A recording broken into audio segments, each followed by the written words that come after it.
എപ്പോഴും നമ്മൾ മനസ്സിലാക്കി കല്യാണം കഴിക്കുന്നതായിരിക്കും ഏറ്റവും നല്ലത്. അങ്ങനെ നമ്മൾ ഈ കോളേജിലൊക്കെ നമ്മൾ റാഗിങ് ഒക്കെ ഒരുപാട് കണ്ടിട്ടുണ്ട്. അപ്പൊ ഞാനൊക്കെ ഫസ്റ്റ് ഡേ പോകുമ്പോ തന്നെ ടെൻഷൻ ആയിരുന്നു. റാഗിങ് എത്ര നാളുണ്ടാവും റാഗിങ് എന്നൊക്കെ പറഞ്ഞിട്ട് ഭയങ്കര ടെൻഷൻ ആയിരുന്നു.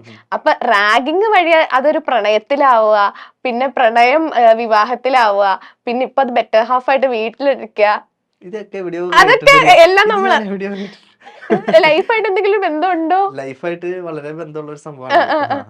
ആ ഒരു ട്രാക്ക് എങ്ങനെയായിരുന്നു? ആ ട്രാക്ക് എന്ന് പറഞ്ഞ ആ കഥയിലെ നായകൻ ഞാനും നായിക എന്റെ ഭാര്യയാണ്. ശരിക്കും പറഞ്ഞ ഞാന് ഡിഗ്രിക്ക് പഠിക്കുന്ന സമയത്ത് ആണ്, ഞാൻ തേർഡ് ഇയറിൽ പഠിക്കുമ്പം പുള്ളിക്കാരി ഫസ്റ്റ് ഇയർ വരുന്നു. അങ്ങനെ ഞങ്ങളൊരു സീനിയർ ജൂനിയർ ബന്ധമായിരുന്നു ആദ്യം.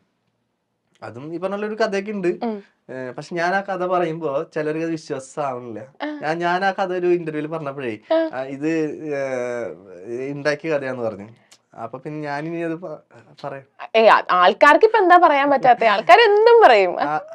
അതായത് വേറൊന്നുമില്ല, എന്റെ വീടിന്റെ അവിടുന്ന് ഒരു 8 കിലോമീറ്റർ അപ്പുറത്താണ് പുള്ളിക്കാരുടെ വീട്. ഞങ്ങള് നേരിട്ട് ഇതുവരെ കണ്ടിട്ടില്ല.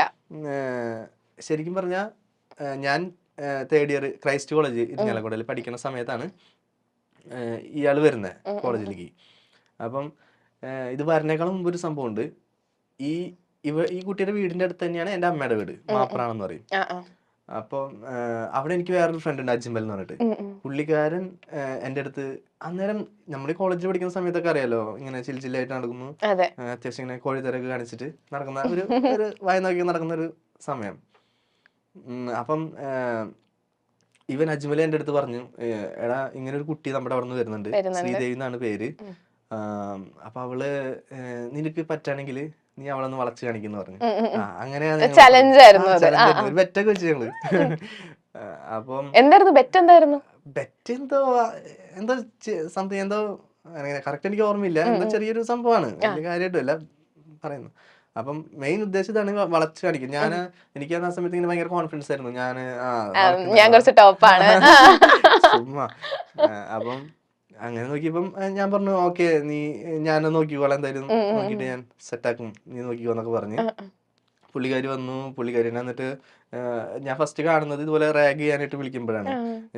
അവര് 3-4 പേര് ഇങ്ങനെ നിൽക്കുന്ന സമയത്ത് ഞങ്ങള് വിളിച്ചു, ആളെ അടുത്തോട്ട് വിളിച്ചിട്ട് പേരും കാര്യങ്ങളൊക്കെ ചോദിച്ച് ഞാൻ എന്നിട്ട് അവളുടെ അടുത്ത് പറഞ്ഞു, എനിക്കിപ്പോഴും ഓർമ്മയുണ്ട് ആ സാധനം, ഞാൻ നിന്നെ പെണ്ണ് കാണാൻ വരുന്നതാണ്, നീ ഇപ്പം എന്നെ ചായയൊക്കെ ആയിട്ട് മന്ദമായി എന്നൊക്കെ പറഞ്ഞിട്ട് അങ്ങനെയായിരുന്നു തുടങ്ങിയത്. ആളാണെങ്കിൽ ഇത്തിരി ഷൈ ആണ് കുറച്ച്. അപ്പം ആൾക്ക് പേടിയൊക്കെ ഉണ്ട്, പിന്നെ ഞങ്ങള് സീനിയേഴ്സ് ആണ് എന്നുള്ള പേടിയുണ്ട്. ആൾ പിന്നെ ഈ ഗേൾസ് ഓൺലി എന്നൊക്കെ വന്നിട്ട് എന്റെ അതിന്റെ പ്രശ്നവും പേടിയൊക്കെ ഉണ്ട്.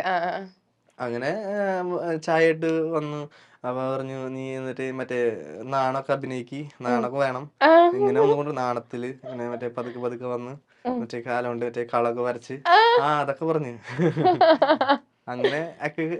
അങ്ങനെയാണ് ഞങ്ങള് സംസാരിക്കുന്നത്. അത് കഴിഞ്ഞ് പിന്നെ എന്റെ അടുത്ത് ടാസ്ക് ഉണ്ടല്ലോ, വളയ്ക്കണം എന്നുള്ള ടാസ്ക് ഉണ്ടല്ലോ. അപ്പം ഫസ്റ്റ് നമ്മള് അങ്ങനെ സംസാരിച്ച് ഇങ്ങനെ ഞാനാണ് ഇഷ്ടാന്നൊക്കെ പറയുന്നത്, ഇഷ്ടാന്ന് പറയുന്നു. അതൊക്കെ കുറച്ച് കഴിഞ്ഞിട്ട് ഇങ്ങനെ സംസാരിച്ച് പിന്നെ ഇടയ്ക്കിടയ്ക്ക് സംസാരിക്കലായി, ഇന്റർവെൽ സമയത്തൊക്കെ സംസാരിക്കലായി.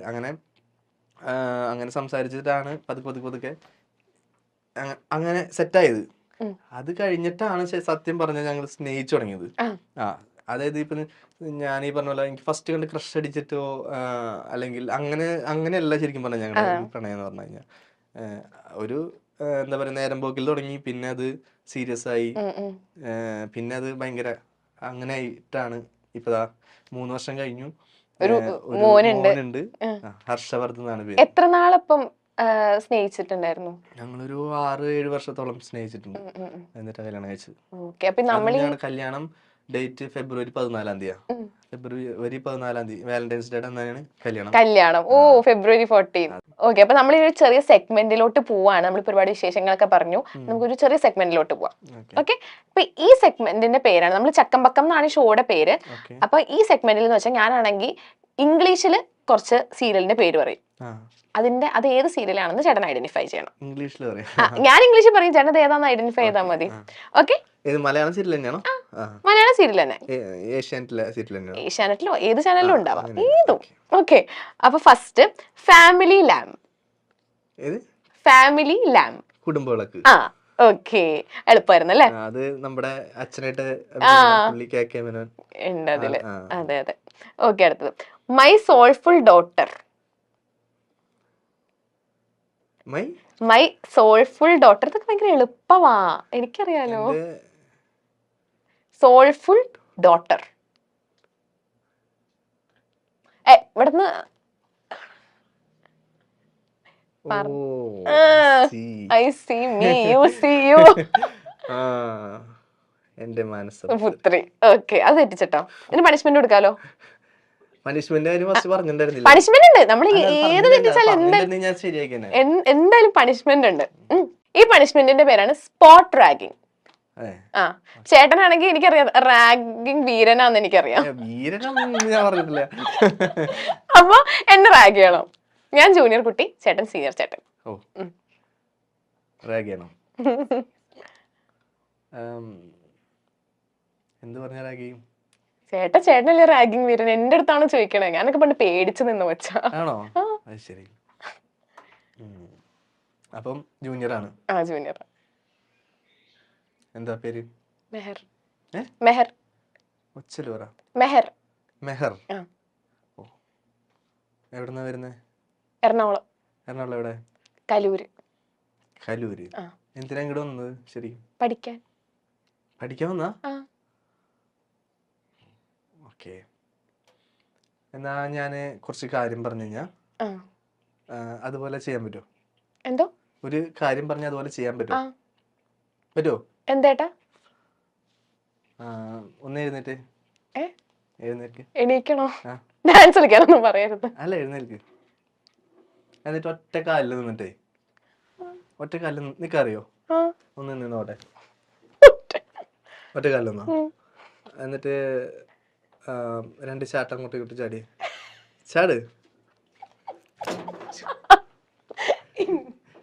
മതിയില്ലേ?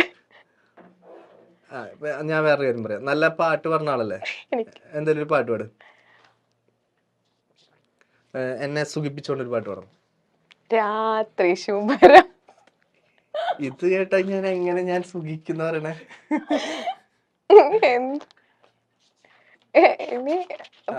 അത് കേട്ട എനിക്ക് സുഖിക്കണ പാട്ടോ?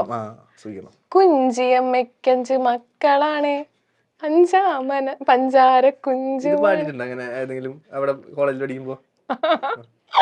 പാടിട്ടുണ്ട്. ഞാനീ പണ്ട് ഡാൻസ് കളിച്ചിട്ടുണ്ട് കേട്ടോ. ആണോ? അത് ചേട്ടൻ ഡാൻസ് കളിക്കോ? അയ്യോ, കഴിഞ്ഞു പണിഷ്മെന്റ് കഴിഞ്ഞു ചേട്ടന്. മലയാളികൾ ഇരു കൈയും നീട്ടി സ്വീകരിച്ച സീരിയലാണ് സാന്ത്വനം. സാന്ത്വനത്തിന്റെ 2ാം ഭാഗം എത്തുമ്പോൾ ഈ കഥാപാത്രങ്ങളെല്ലാം വീണ്ടും എത്തുമോ എന്ന് ആരാധകർ തുടക്കം മുതൽ തന്നെ ചോദിക്കുന്നുണ്ടായിരുന്നു. എന്നാൽ 2 കുടുംബങ്ങളിലെ കഥയാണ് സാന്ത്വനം 2ാം ഭാഗം പറഞ്ഞത്.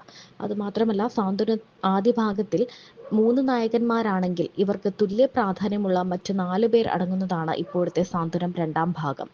ഇതിലെ ആര്യൻ മിത്ര ലവ് കോംബോയാണ് ശരിക്കും പറഞ്ഞാൽ ഇപ്പോൾ ഹിറ്റായി മാറുന്നത്. തുടക്കത്തിൽ ഉടക്കായിരുന്നെങ്കിലും ഇപ്പോൾ ആര്യനും മിത്രയും അങ്ങോട്ടും ഇങ്ങോട്ടും പ്രണയമുള്ള ഭാര്യ ഭർത്താക്കന്മാരാണ്. ആര്യനായി എത്തുന്നത് ഗിരീഷ് ഗംഗാധരനാണ്. താരത്തിന്റെ കുടുംബ വിശേഷങ്ങളാണ് ഇനി പറയുന്നത്. 6-7 വർഷത്തോളം പ്രണയിച്ച ശേഷമാണ് ഗിരീഷ് തന്റെ ഭാര്യയെ സ്വന്തമാക്കിയത്.